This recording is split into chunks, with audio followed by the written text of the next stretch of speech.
Welcome to Shiny New Clients, the marketing podcast that helps you attract shiny new clients to your business.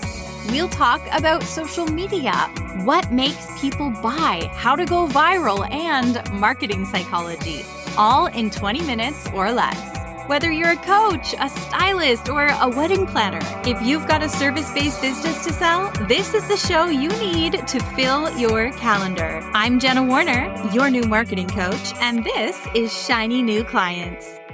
I gotta be honest with you, this is absurd. What I am about to share with you is ridiculous and absurd, and hopefully you're going to come away with it with two very valuable lessons about social media and showing up and being yourself. In Toronto, where I lived for something like close to 10 years, there are a lot of comedy venues, and in one of those venues, I worked as a bartender. One day, my girlfriend comes up to me and she says, Jenna, do you want to be on a softball league with some people from the bar? I'm like, I don't think that I can do that. I am so not athletic. I don't play softball. I don't think that that's for me. And I was surprised that she was suggesting it because she wasn't an athlete either. And she says, I don't think we actually need to be good. I don't think that that's what it's about. Considering the person who was inviting us to partake, who wasn't an athlete either, she encouraged me she was going to go. So I said, okay, I'll go. What had happened was all the comedy venues in the city had come together and created a Toronto Comedy Softball League. So each venue, like Second City, Comedy Bar, Bad Dog, all of these different comedy and improv venues had a team, and they would come together on Saturdays and play softball. And there were more teams than there were venues because, you need a bunch of teams to fill out the league. So what had happened was this guy, Dan Gallia, who was a comedy producer and a very funny stand-up himself, had put together a team of stand-ups. And it was all these stand-ups that were also not athletic, or maybe they used to play, but the people, they're so funny. A lot of, weed smokers who spend their evenings going club to club to club. Some of them actually pretty famous now or then. He put together this team of people who were really not there to win. Our team was there to have a good time.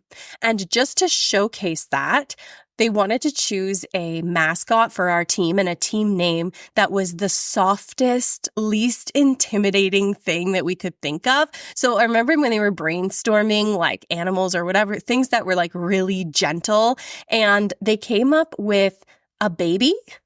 I guess a baby would be the least intimidating mascot. And one of the team members had a child that was a baby, and they had named him Zeppelin. So we became the Baby Zeppelins. And then our jerseys had a picture of Baby Zeppelin on them. And over the years, every year we got a new jersey, Baby Zeppelin would age on our shirts. We'd have a new picture of him year after year after year. And he'd also come to the games, and it was pretty adorable. Helder Brum was, I think, our team manager, who's also a Toronto comedian, and he coined our chant, "Don't be sad." We would cheer, "Don't be sad, don't be sad." The team was insanely supportive. Other teams would have a problem where the women kind of got steamrolled out on the field. And here it was you're always encouraged to find a new spot. If you mess up, everybody cheers for you. It was such a loving environment. Dan is also quoted as saying that we have the funniest team in the league, but we're also the laughing stock of the league. And because these comedians often have gigs all over, the country, we had 31 players, which is absolutely monstrous. So that if somebody was doing a gig out of town, they always had enough people. And Just for Laughs Festival, which is this massive comedy festival, very well known across North America, happens in Montreal. And the weekend of Just for Laughs, we would have no team because half of our team would be performing in that festival. I distinctly remember showing up to the first game with my friend, the other bartender, and she didn't even own sneakers. She was in these black leather ankle-high lace-up boots, and that's what she played in. Did other teams take the games more seriously than us? Yes. Did they probably hate playing us? Also, I'm gonna assume yes. So it's 2018. The league has been going for a while, and this contest emerges online where two super famous Toronto Blue Jays, retired Toronto Blue Jays, Joe Carter, who famously won the Jays the 1993 World Series with a home run walk-off, and Roberto Alomar, who admittedly has a bad reputation. We won't get into that here, but the point is, Budweiser had started this competition where any rec league in Canada would get to have these two Blue Jays come and play with you if you won the contest via social media. And the name of the game was Post Why You Deserved to Have These Iconic Blue Jays on Your Team for a Day. Hundreds of teams across the country submitted via Twitter and YouTube and Instagram and Facebook. And a bunch of our teammates came together to submit to win this too. But the thing is, our submissions were absolutely ridiculous. Like, they were so ridiculous. And it made sense because these are comedians and this is a ridiculous team with a ridiculous mascot. And it would only be authentic and on brand for us if our submission reflected that. So here's a peek at it. I'll link the whole thing below, but here's a snippet of what I'm talking about. So these are the reasons why these Jays should come play on our team for a day.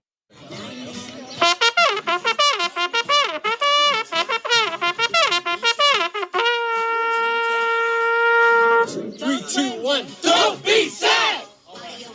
All right. What up, Roberto Alomar, Joe Carter? Just saying, if you ever come by fresh, I'll hook you up with some free juices. Technically, I'm not allowed to, but I'll still do it just for you guys.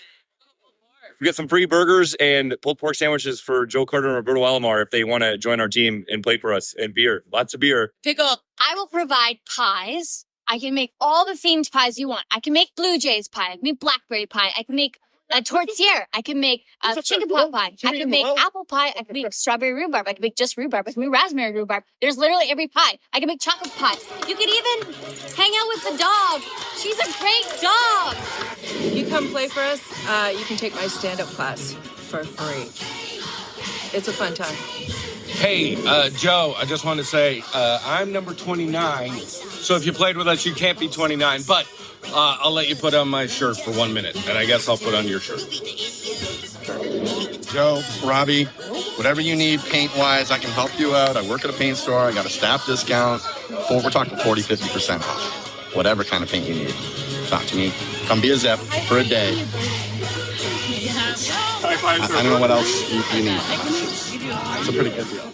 Just so much nonsense. So there was some snippets from the submission video. Needless to say, we won. And you know, a lot of people don't even bother submitting for contests like that, right? Like, something in your brain goes, well, social media is so big. There's so many teams across the country. Like, why would we bother? Man, that took however long to put together. It was fun. Everyone had a good time. And then we won this massive prize. It wasn't just that they would come play with us. They sent us to a Jays game in the special box with food and drinks and all of that. They gave us so much swag, hats and jerseys. We had hundreds of people come out to watch the game that day. There were film crews. I actually couldn't remember some of the details of how all of this went down because it was 2018. And I Googled it, and there's a Globe and Mail article. I'll link it below. There's a full Globe and Mail article about this. This is a national paper. Photographers, the guys came out and they shook everyone's hand. They signed everybody's hats. It was a whole beautiful thing. And what I love about that video and about that submission and about this story is the team immediately leaned into their own strengths, which is comedy and being silly, being a little bit silly and a little bit ridiculous. I was just speaking in Orlando this weekend at a pretty major convention, and they asked me to talk about how to stand out on social media.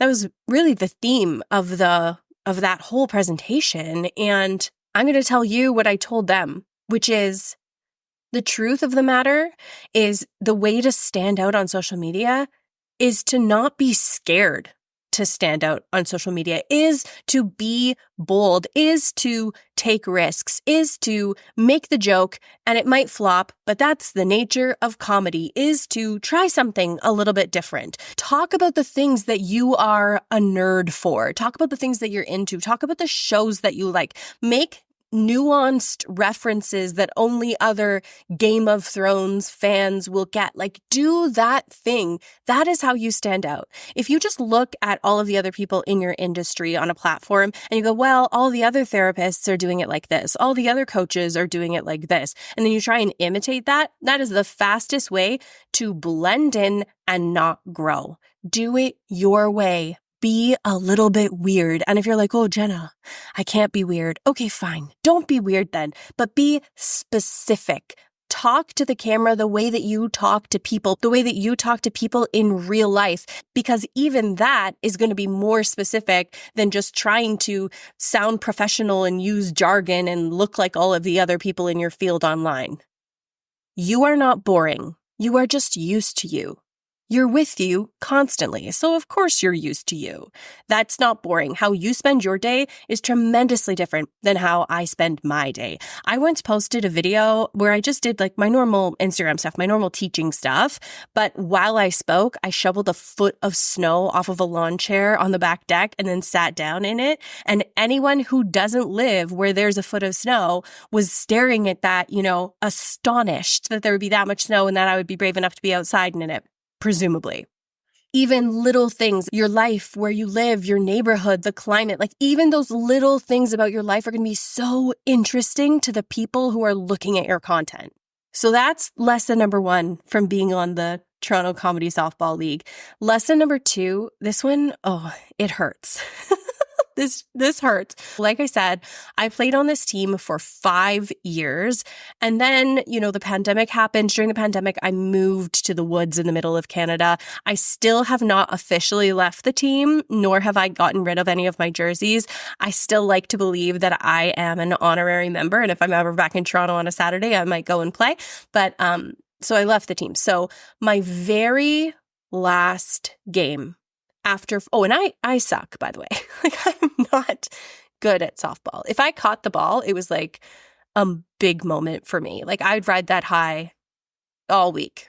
Also, I would often play catcher, and I still got injured as catcher in a slow pitch league. Anyway, my very, very last game, and I don't think I even knew, I wouldn't have known at the time that this was going to be my last game. It turns out it was my last game ever. One of the guys on our team who was actually really good, like an athlete, he played on other teams throughout the city and he'd grown up in sports, and he was like, we often really relied on him out there on the field. He was like one of the only people that did well. He asked me if he could give me pointers on my swing of the bat. And I accepted, and he told me how to swing the bat. And dude, I had never been told how to swing the bat. I had been swinging the bat. I had watched people swing the bat. I thought I understood the dynamics of how to swing the bat. I did not. I was doing it wrong for 5 years. And as soon as he gave me that simple tip, and it was about how basically like centrifugal force, like instead of trying to move the whole stick, and control it, you're just holding the bottom and letting the top really like swing almost like a pendulum. That might sound simple to you, but let me tell you, 5 years and I never actually felt what that felt like to do that properly. And he taught me before the game. And then I used what he taught me when I went up to bat, and it worked. And I hit that freaking ball. And all I could think was, why didn't I ask for help sooner? And the reason this matters is because I know that this is what happens to people on social media. Because you're on social media all day long, you're very familiar with it as a user, but then guessing how to use it as a business. Or looking at other people's strategies. By the way, you can't decode someone's strategy by looking at their content. You can't see it from that angle. You have to be inside it. You have to know the strategy in order to see it. You can't just like look at someone's content and know actually what they're doing. And people DM me all the time. Like, I love that I give away so much free advice on this podcast and so much free advice in my social media and my Instagram and that. But people tell me all the time that they've had leaps and bounds in social media growth just from my free content. And all I can think is like, imagine what you would get if you worked with me, right? Like, do you think that that's all there is? There's so much more where that came from, but you need to ask for help, and you need to believe that there's more for you to learn in order to ask for help. I thought that by playing baseball and trying it and watching baseball and watching my team members, I got the broad strokes of how to do it. And then I learned in that moment that I should have been coached. I should have asked for help. I should have Googled it. I should have learned. And I also thought that I was just bad. Like I was like, oh, I didn't grow up in sports. I'm quote unquote not an athletic person, which is something, by the way, that I've been trying to undo in my brain. My husband and I will call me an athlete as I try like kayaking and I'm learning how to jog and stuff like that. And so I'm trying to reprogram my brain to call myself an athlete, but I was definitely not thinking that way back then. So I just thought that I wasn't any good. And I just thought, sports are for boys or something. I don't know what I thought. Then I learned in that moment I could be good at it, and I just needed a little bit of guidance, a little bit of how to. Should have asked for help sooner. Shouldn't have just assumed that I wasn't going to be good at it or that there wasn't a way to learn it.